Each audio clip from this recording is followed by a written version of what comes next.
ugiriye nabi igihugu wese cyangwa ugambaniye igihugu cyangwa prime minister wabivuze ngo iki ndibuka ariko yavuze ni nkuvuga ngo uhemukira igihugu uhemukira u Rwanda uwo ari we wese ntabwo yabikira aramugaruka. Ndetse hari umuntu wamubajije yamusubiza ngo ariko ngo ashaka kuvuga iki, ngo uravuga uriya ejo bundi uherutse gupfa. Icyo yashakaga uwo wamubazaga atyo yashaka kuvuga ngo kugira ngo prime minister avuga ngo nuwo mvuga, noneho undi abihindura avuga ati aha ntimureba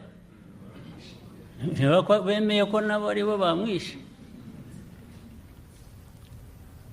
Prime minister again aba clever aramubwira ngo ya ngo ndabwira uwo ari we wese.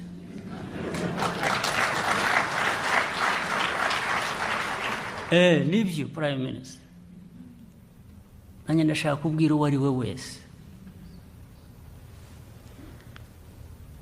Ibyo Rutayisire yavugaga by'abibagirwa icyabavanye mu bucakara, ababyibagirwa bigira ingaruka.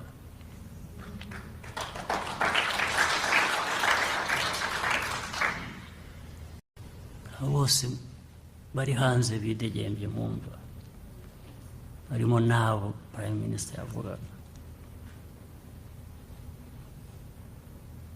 Bararenzwe, bararengwa, bibagirwa icyabavanye mu bucakara. Murareba ejo bundi aha nyine birirwa byonyine no kumva mbisubiramo wenda ndumva ari nko kubiha agaciro ntari kuba mbiha, ariko kubera kubiganira kubiha ko bikwiye kumvikana.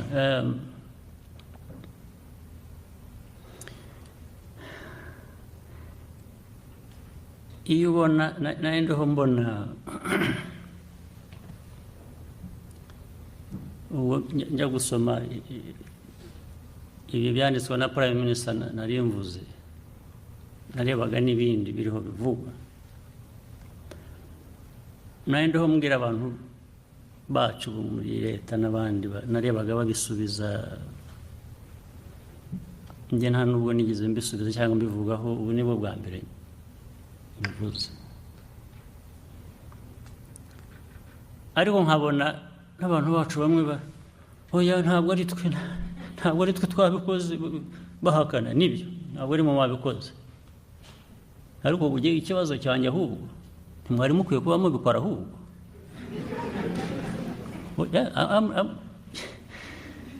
Ntabwo nta politeness mfite kuri ibyo ngibyo, nta diplomasi, ahubwo ikitangaza ni ukuba mutabikora.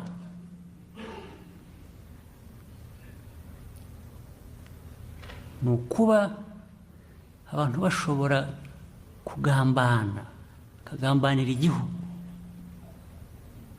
igihugu cyabagize icyo baje kwiratisha bari cyo. All those fellows would have been nothing iyo bitaba iki gihugu itabura u Rwanda rwabagize icyo biratisha.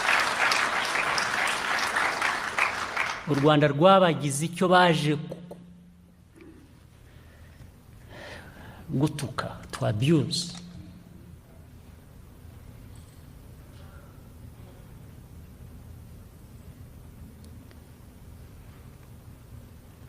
Yewe nta diplomasi,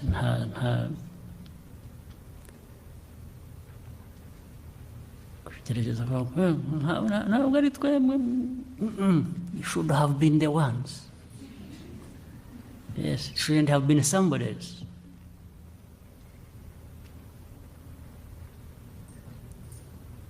You should have been the ones to do it.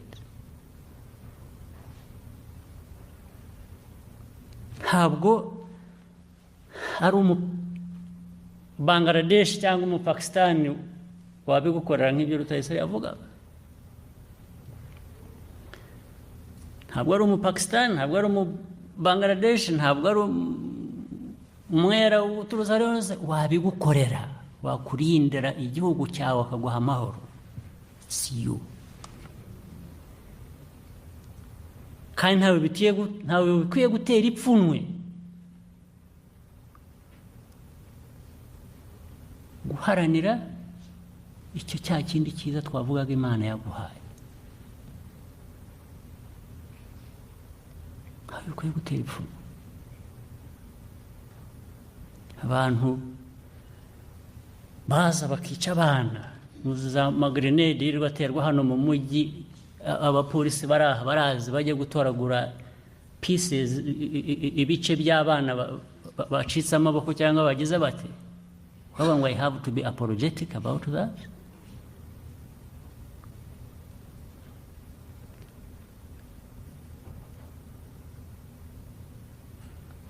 Never.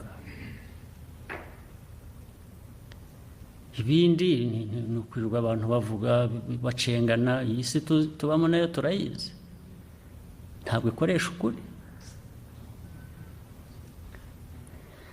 Abaza kuguhagarara hejuru bagutonganya ngo kuki wakoze biriya, in defense of their nations, baba bakoze ibiruta biriya 1,000 times.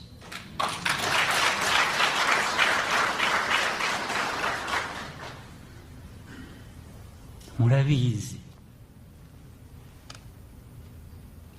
baba bakoze ibiruta biriya inshuro zirenze 1,000.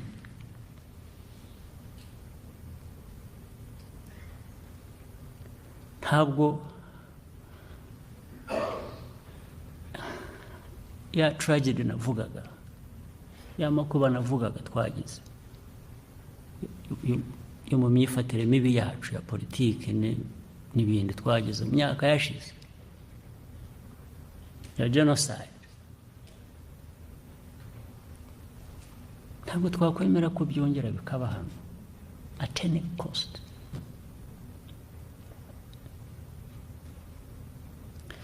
Kandi tunazi ko ikica atari amasasu gusa, atari imipanga, amagambo arica. Amagambo ubwayo arica, ururimi rubi rurica. Ururimi rubi, amagambo mabi, ibitekerezo bibi nibyo bituma abantu bafata imbunda bakarasa, bafata imihoro bagatema. Amagambo.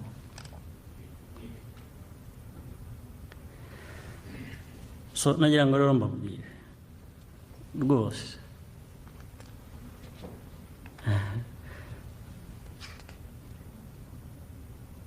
gutatira igihango cy'u Rwanda urabizira, gutenguha igihugu, kwifuriza abantu nabi birakugaruka. Ibisigaye is how. Bikugaruka bite? There are many ways. Uburyo ni bwinshi, mwahitamo ubwo ari bwo.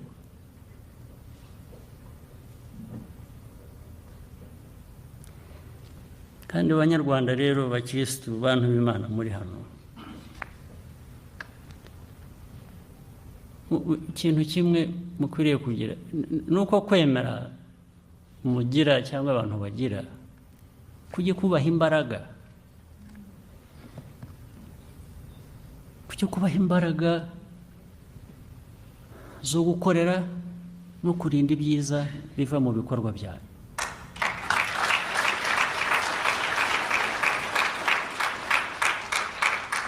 Wagira isoni zo kurinda ibyiza by'u Rwanda tugenda tugeraho Imana twifuriza n'indi, isoni n'iziki.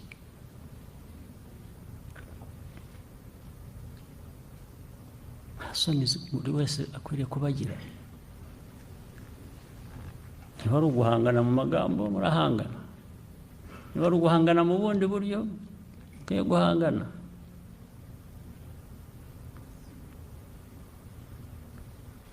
Jye nasinyiye guhangana.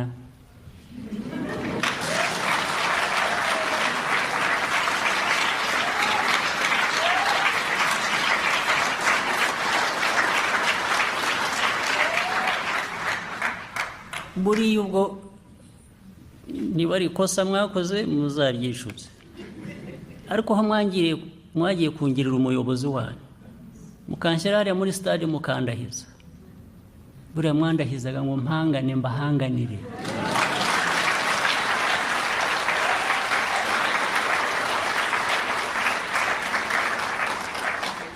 Nubwo bivuze ngo buri wese afite uruhare rwe, buri wese afite inshingano ye kuri ibyo ngibyo mu buryo butandukanye ubwo ari bwo bwose, bwaba ubw'inyigisho abantu batanga, bwaba ibyo gusubizanya n'abakuvuga uko utari, yaba n'ibindi bikaze n'ibifite uburemere bindi bikaze abantu babihanganamo. None se niba uriya wundi we abishaka kubikora mu nyungu ze, yewe ndabuzwa n'iki kubikora mu nyungu zanjye?